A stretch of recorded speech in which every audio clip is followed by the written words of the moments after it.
इस घर से भागी नहीं थी, समझी? बच्ची है ना, इसको कहो बच्ची बन के रहे। इतना सब कुछ सहा, छोटे से गिफ्ट में आपको दे सकती है आपका दिल ढूंढने में मदद करूं? तुम्हारे कहीं आसपास होगा। अगर तब्दीली अच्छी चीज होती है, लेकिन इसका मतलब ये थोड़ी है कि बंदे का बंदा ही बदल जाए। अगर इसने मेरे या मेरी माँ के बारे में एक लफ्ज भी बोला ना, तो बोलने के काबिल क्या सुनने के काबिल भी नहीं छोड़ूंगी। आपने हमारे लिए इतना सब कुछ किया। तुम्हें मिल जाए तो तुम रख लेना।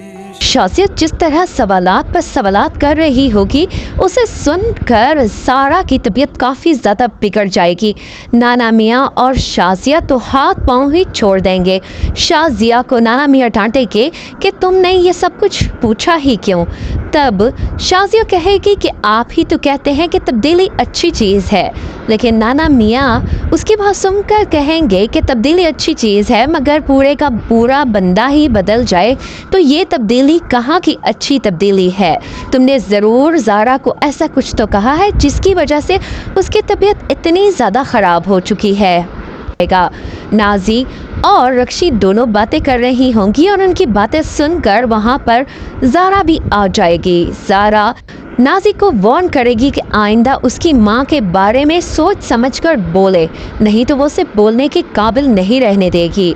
नाजी और रक्षी दोनों ही शिकायत लेकर माँ तक जा पहुँचेंगी और फरहत भी सोचने पर मजबूर हो जाएगी, मगर वो जानती है कि इस बार मज़हर का हाथ उसकी बेटी के सर पर है।